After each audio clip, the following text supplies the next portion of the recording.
అందరి నమస్కారం అండి. రాష్ట్రంలో కూటమి ప్రభుత్వం ఏర్పాటైన తర్వాత గత ప్రభుత్వంలో వ్యవస్థల్ని ఏ విధంగా దుర్వినియోగం చేశారో, స్వలాభం కోసం ప్రభుత్వ ఆస్తిని, ప్రజల ఆస్తుల్ని ఏ విధంగా కొంతమంది ఊహించని విధంగా రాజకీయాల్లో అసలు ఇటువంటి సంఘటనలు జరుగుతాయా కూడా అనే ఒక అనుమానం వచ్చే విధంగా అనేక సంచలనమైన విషయాలు పుంఖాలుగా మీడియాలోనూ క్షేత్రస్థాయిలో ఉన్న వాస్తవాలు ప్రతి ఒక్కరు కూడా చూస్తూ ఆశ్చర్యపోతూనే ఉన్నారు.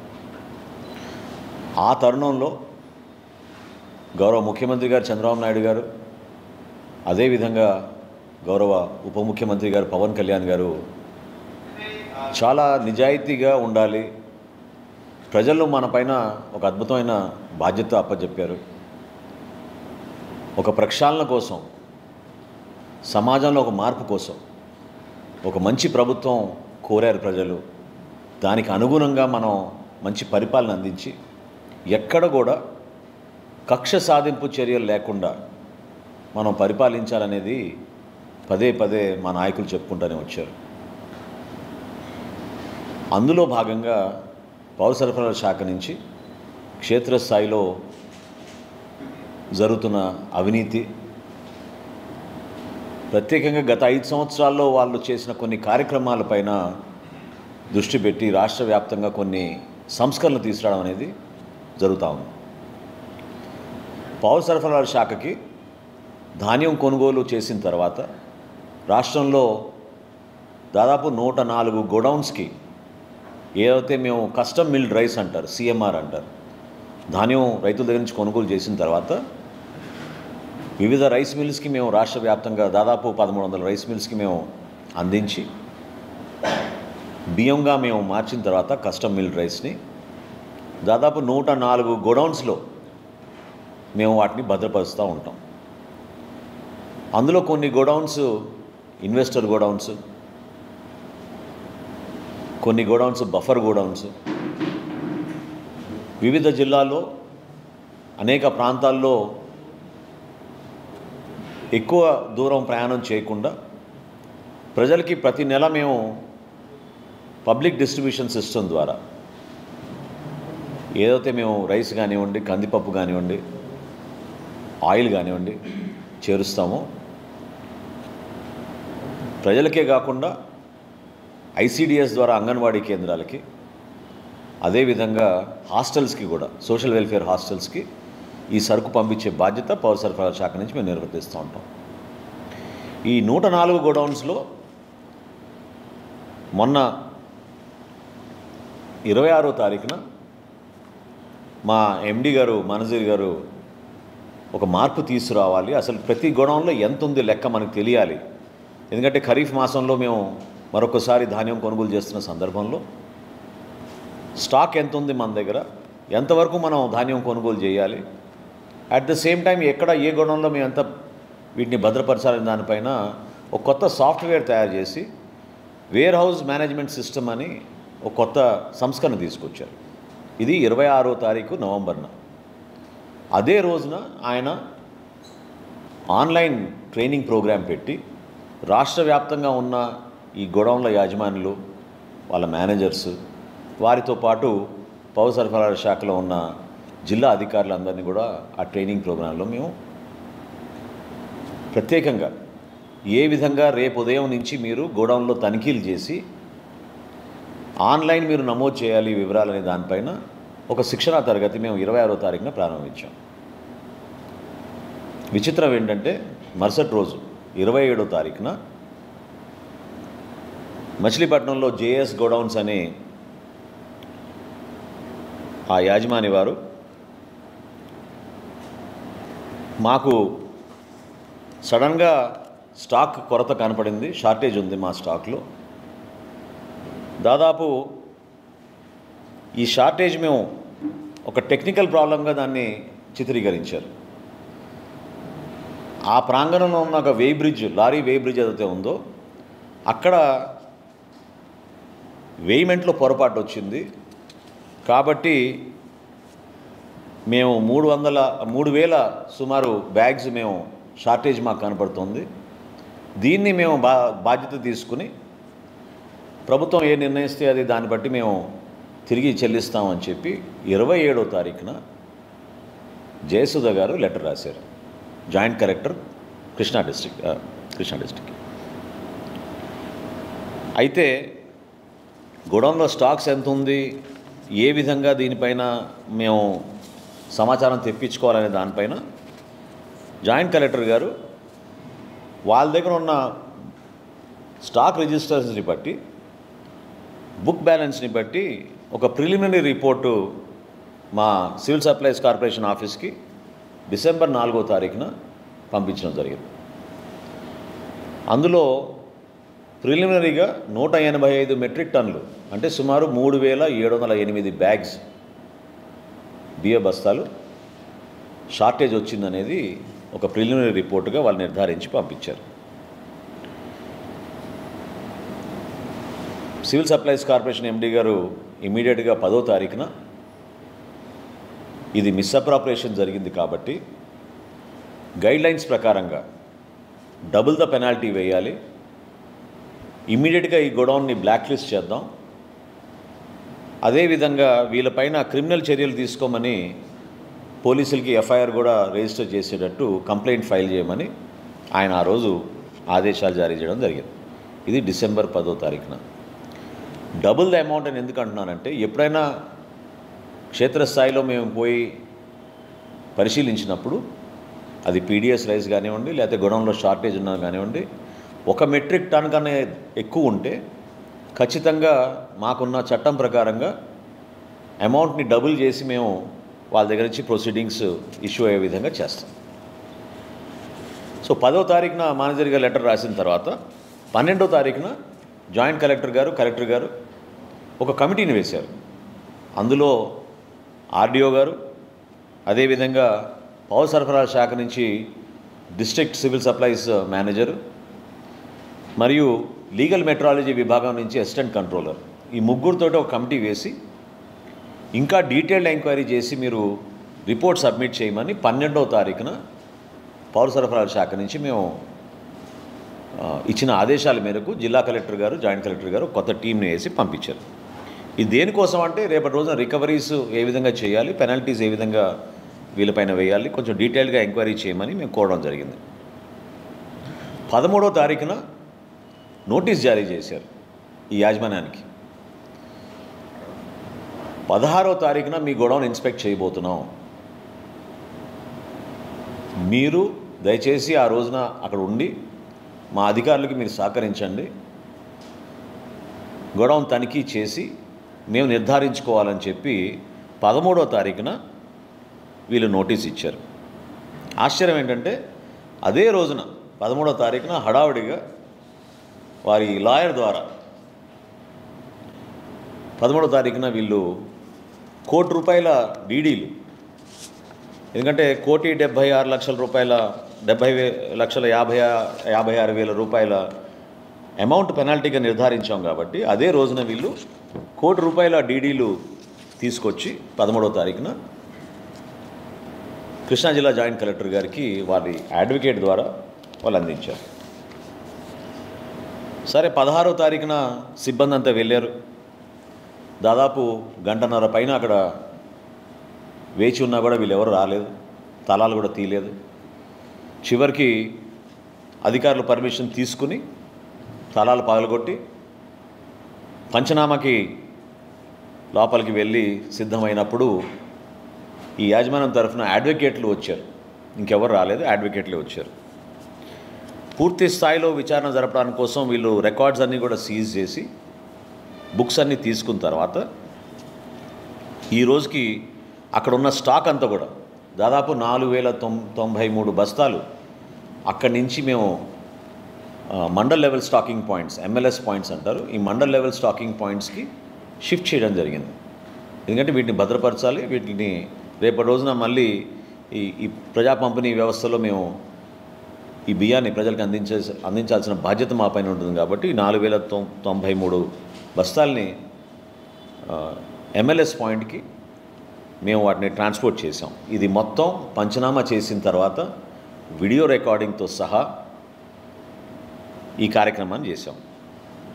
అయితే ఆశ్చర్యకరమైన విషయం ఏంటంటే వీళ్ళు ఇచ్చిన ఈ లెటర్లో టెక్నికల్ గ్రౌండ్స్ వలన ఏదైతే పక్కన ఉన్న వేయింగ్ మెషిన్ లారీ వే బ్రిడ్జ్ ఏదైతే ఉందో దాంట్లో టెక్నికల్ ప్రాబ్లం వలన మాకు స్టాక్లో కొరత వచ్చింది, ఇబ్బంది వచ్చింది, అందుకనే మేము ఆ బాధ్యత మేమే తీసుకుంటున్నాం అని వీళ్ళు చెప్పారు. అయితే వీళ్ళు మర్చిపోయారో లేకపోతే ప్రజలకి తెలియదు అనుకుంటున్నారో లేకపోతే ఇన్వెస్టిగేషన్లో బయటికి రాలేదు అనుకుంటున్నారో కానీ వీళ్ళకి ఆనుకుని ఉన్న ఇంకొక వేర్ హౌస్ ఉంది, సత్య వేర్ హౌస్ అని. సత్య వేర్ హౌస్ వాళ్ళని నవంబర్లోనే మేము డీలిస్ట్ చేసాం. సత్య వేర్ హౌస్ వాళ్ళు ఎప్పుడు కూడా ఈ వేర్ బ్రిడ్జ్ గురించి కంప్లైంట్ చేయలేదు. వాళ్ళు ఎప్పుడు కూడా మాకు టెక్నికల్ ప్రాబ్లం ఉంది, మాకు స్టాక్ షార్టేజ్ వచ్చిందని వాళ్ళు ఎప్పుడు చేయలేదు. అంటే ఏ స్థాయిలో వీళ్ళు పోయి ఎవిడెన్స్ని డిస్ట్రాయ్ చేయాలని ట్రై చేశారో ఇదొక ఉదాహరణ. సరే, మొత్తానికి ఎఫ్ఐఆర్ రిజిస్టర్ అయింది. ఈరోజు మనకు వచ్చిన రిపోర్ట్ ప్రకారంగా 243 మెట్రిక్ టన్స్ అంటే 4840 బస్తాలు షార్టేజ్గా నిర్ధారించారు. దీన్ని మనకున్న నిబంధనల ప్రకారం అంచనా వేస్తే 2,23,56,000 రూపాయలు.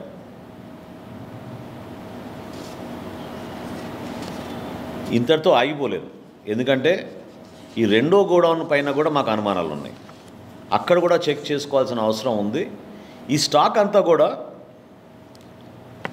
మనందరం గమనించాల్సింది ఏంటంటే గత ప్రభుత్వంలో ఒక బాధ్యత కలిగిన వ్యక్తి ప్రజల సొమ్ము, ప్రభుత్వానికి సంబంధించిన ఆస్తుల్ని ఈ విధంగా దారి మళ్ళిచ్చేస్తే ప్రజలు మీకు అప్పచెప్పిన బాధ్యతని ఎంత దారుణంగా వీళ్ళు నిర్వర్తించారో గతంలో ప్రజలకు అర్థమవ్వాలి. ఎక్కడ కూడా కక్ష సాధింపు లేకుండా ఒక డీటెయిల్ ఇన్వెస్టిగేషన్ చేసి విజిలెన్స్ ద్వారా రిపోర్ట్ తెప్పించుకుని క్షేత్రస్థాయిలో ఉన్న వాస్తవాల్ని పౌర సరఫరాల శాఖ మరియు రెవెన్యూ సిబ్బంది, లీగల్ మెట్రాలజీ డిపార్ట్మెంట్ నుంచి కొలతలు మొత్తం చెక్ చేసుకుని ఎక్కడ కూడా పొరపాటు లేకుండా రికార్డ్స్ అన్నీ సీజ్ చేసే విధంగా మేము చర్యలు తీసుకుంటున్నాం. సో దయచేసి ఎవరు కూడా దీన్ని ఎందుకు ఇంకా యాక్షన్ తీసుకోవడం లేదు అని కొంతమంది హడాడి చేస్తున్నారు. వాళ్ళందరికీ నేను చెప్పగలిగే సమాధానం ఒకటే: చట్టాన్ని ఎవరు కూడా తప్పించుకుని వెళ్ళలేరు. అది ఎంతటి వారైనా ఎవరైనా సరే రూల్ ఆఫ్ లా ఇంప్లిమెంట్ అవ్వాల్సిందే. పదే పదే మా ఉప ముఖ్యమంత్రి గారు పవన్ కళ్యాణ్ గారు, అదేవిధంగా రాష్ట్ర ముఖ్యమంత్రి చంద్రబాబు నాయుడు గారు ఒకే ఒక మాట చెప్పారు: అనవసరంగా ఎవరిపైన కూడా మేము కక్ష సాధింపులు చేయం, కానీ పొరపాటు చేసిన వాళ్ళని మాత్రం ఖచ్చితంగా మేము వదలం. అంటే ఒక గోడౌన్లో వీళ్ళు ఇన్వెస్టర్లుగా వీళ్ళు వచ్చి 2021లో ఈ గోడౌన్ని పౌర సరఫరాల శాఖకు అప్పచెప్పి సుమారు 5,000 మెట్రిక్ టన్నులు ఇక్కడ ప్రతి సీజన్లో మేము భద్రపరుస్తూ ఉంటాం. అటువంటి గోడౌన్ నుంచి ప్రిలిమినరీగా ఇంకా పూర్తి కాలేదు ఇన్వెస్టిగేషన్, ఇప్పటికే మాకు వచ్చిన లెక్క 243 మెట్రిక్ టన్నులు అంటే 4,840 బస్తాలు దారి మళ్లించేసి వీళ్ళ స్వలాభం కోసం అహంకారంతో ఎవరు మనని ప్రశ్నించలేరు, ఎవరు మన అడగరు, లెక్కలతో మనకు సంబంధం లేదు, ప్రజల ఆస్తులు కేవలం మన కోసమే ఉన్నాయనే విధంగా వీళ్ళు వ్యవహరిస్తే వ్యవస్థను ఎంత కూని చేశారో ఒకసారి ప్రజలందరూ కూడా అర్థం చేసుకోవాలి. ఖచ్చితంగా నేను రాష్ట్ర ప్రజలకి హామీ ఇస్తున్నాను, కూటమి ప్రభుత్వం 100% ఒక ప్రక్షాళన కోసం మేము అడుగులు వేస్తున్నాం ముందుకి.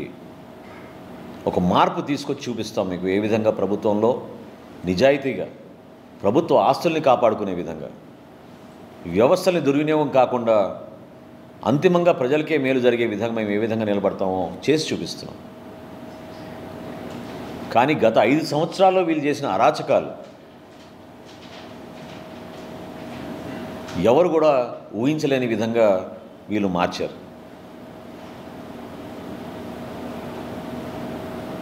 అంటే ఒక గోడౌన్లో ఒక బాధ్యత కలిగిన వ్యక్తులు, కుటుంబం ఈ విధంగా వాళ్ళు కేవలం ఈ రోజున డీడీలు ఇచ్చేస్తే సరిపోతుంది అనుకుంటే ఈ కేసు ఆగదు. ముందు వాళ్ళు ₹1,00,00,000 ఇచ్చారు డీడీలు. మళ్ళీ హడావుడిగా ఏ రోజైతే ఇన్స్పెక్షన్ జరిగిందో 16వ తారీఖున ఆ రోజున మళ్ళీ ₹70 లక్షల ₹56,800 డీడీలు మళ్ళీ సమర్పించారు. అంటే ₹1,70,56,800 డీడీలు వీళ్ళు ఆల్రెడీ సమర్పించారు. ఖచ్చితంగా మేము ఫర్దర్గా ఇన్వెస్టిగేషన్ జరుగుతున్నప్పుడు వివరాలన్నీ బయటకు వస్తాయి. ఇది రావాలి కూడా, ఎందుకంటే ఇది వ్యక్తులు ఎవరని కాదు, ఇక్కడ వ్యవస్థలో మన ప్రక్షాళన జరపాలి, మార్పు తీసుకురావాలి. అనేక సందర్భాల్లో క్షేత్రస్థాయిలో అధికారులు గతంలో వాళ్ళు చేసిన కొన్ని పొరపాట్ల గురించి బయటికి చెప్పుకోలేని పరిస్థితిలో ఉన్నారు, బెదిరిస్తున్నారు.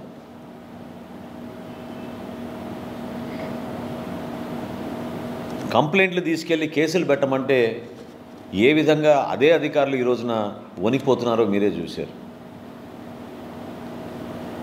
ఖచ్చితంగా ఈ ₹2,23,00,000 ఏదైతే ప్రాథమికంగా మేము నిర్ధారించాము ఈ రోజుకి,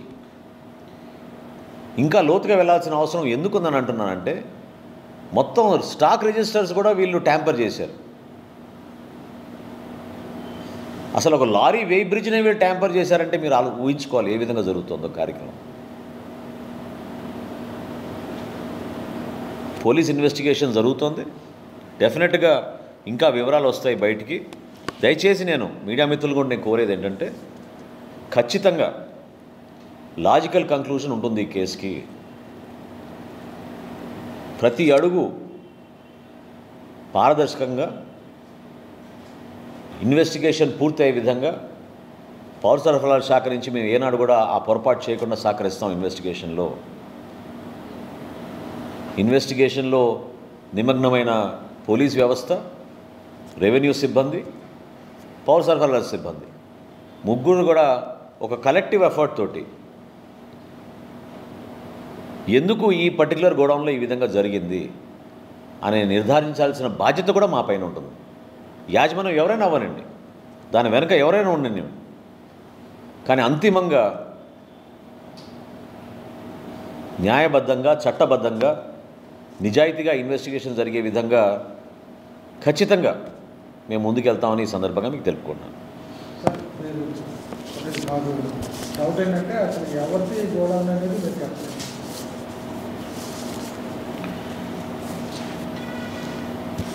జేఎస్ వేర్ హౌస్ అని శ్రీమతి పేర్ని జయసుధా గారిదండి. వారు దీనికి ఓనర్స్. దీనికి దాని పక్కనే ఇంకో వేర్ హౌస్ కూడా ఉంది, సత్య వేర్ హౌస్ అని. ఇవన్నీ కూడా రాష్ట్ర వ్యాప్తంగా ఇందాక అన్నట్టు 104 బఫర్ గోడౌన్స్ని మేము చాలా లోతుగా తనిఖీలు చేస్తున్నాం. దానికోసం ఈ కొత్త సాఫ్ట్వేర్ తీసుకొచ్చి ఎక్కడ కూడా పొరపాటు జరగకుండా మాకు స్టాక్ బ్యాలెన్స్ ఎంత ఉంది, ఏ విధంగా మేము కొనుగోలు చేసి ఏ గోడౌన్కి పంపించాలనే దానిపైన వేర్ హౌస్ మేనేజ్మెంట్ సిస్టమ్ అనేది ఒక కొత్త సిస్టమ్ మేము తీసుకొచ్చి ఏర్పాటు చేసాం. సో ఆ సమయంలో వీళ్ళు హడావడిగా చేసిన తప్పుని వాళ్ళు ఎప్పటి నుంచో గుర్తించారు. కప్పిపుచ్చడానికి చేస్తున్న ప్రయత్నంలో భాగంగా వీళ్ళు డబ్బులు కడితే అంతటితో అయిపోతుందనే ఒక ప్రయత్నం చేసుకుంటూ ఈ రోజున కోర్టును ఆశ్రయించుకున్నారు. తప్పేం లేదు, కానీ ప్రభుత్వం నుంచి మాత్రం ఖచ్చితంగా we will come out with all the facts. Detailed investigation is going on. ఇందులో ఎక్కడ పొరపాటు జరగదు. దయచేసి మీరు ఎవ్వరు కూడా ఇది సీరియస్గా తీసుకోలేదనో, ఎందుకు దీని గురించి మాట్లాడడం లేదనో అనే అనుమానాలు తెచ్చుకోబాకండి.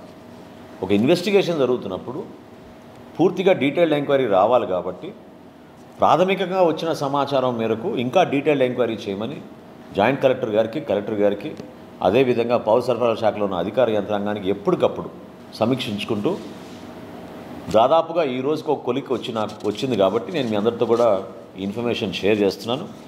ఇనీషియల్గా అనుకున్నట్టు స్టార్టింగ్లో వీళ్ళు వేసిన అంచనాలు ఆ రోజున్న బుక్స్ని బట్టి వాళ్ళు ఇచ్చారు.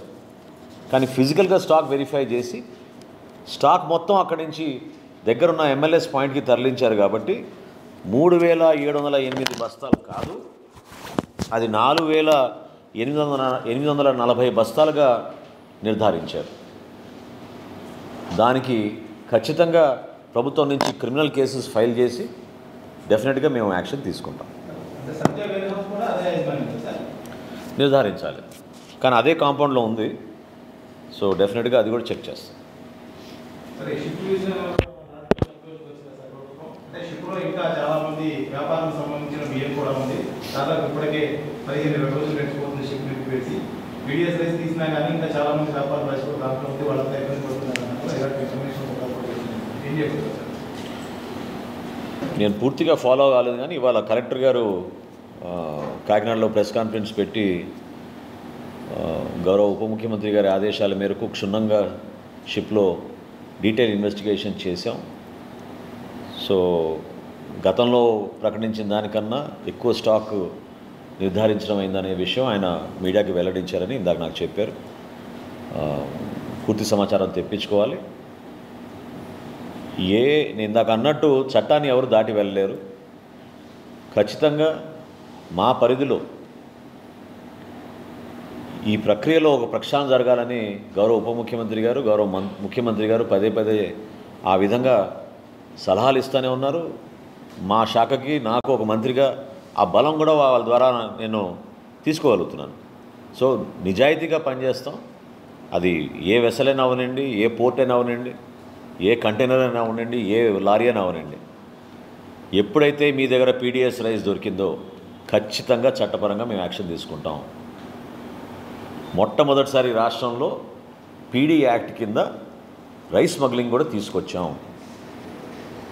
ఇదివరలాగా 6A చట్టం వాడాం. ఇంకా రాబోయే రోజుల్లో మినిమం 6 months జైలు ఎవరైతే PDS స్మగ్లింగ్ చేస్తారో ఈ రైస్ని, అటువంటి చట్టాలు మేము తీసుకొచ్చాం. ఆ పొరపాటు జరగకుండా ప్రజల కోసం కష్టపడి దాదాపు 13,000 కోట్ల రూపాయలు వెచ్చించే ఈ బియ్యాన్ని ప్రతి కార్డు హోల్డర్కి సక్రమంగా చేరే విధంగా మా శాఖ నుంచి, మా ప్రభుత్వం నుంచి మేము బాధ్యత తీసుకుని ప్రజలకు తీసుకెళ్తాం. చాలా చోట్ల వీడియోస్ లేదు, దీని కూడా తెచ్చిపోయారు, అందుకనే ఎక్కువగా స్మగ్లింగ్ అవుతుంది, రకంగా రావడం అవుతుంది. దానికి ఏమైనా ప్రత్యామ్నాయం ఆలోచిస్తున్నారంటే అనేక సూచనలు, కొత్త ఆలోచనలు సమాజంలో సహజంగానే ప్రజలు అదేవిధంగా అధికార యంత్రాంగం ఎప్పుడు కూడా చర్చిస్తూనే ఉంటాం. సమయం వచ్చినప్పుడు మేము దాని మార్పులు తీసుకొస్తాం. ఒకటి మాత్రం వాస్తవం, ముందు ఎన్ఫోర్స్మెంట్ జరగాలి. అది ఇబ్బంది అయినా సరే, కష్టమైనా సరే, కొంతమందికి నచ్చకపోయినా సరే, చట్టాన్ని గౌరవించే విధంగా, రూల్ ఆఫ్ లా ఎన్ఫోర్స్ అయ్యే విధంగా ఖచ్చితంగా ఎన్ఫోర్స్మెంట్ జరుగుతుంది. Thank you.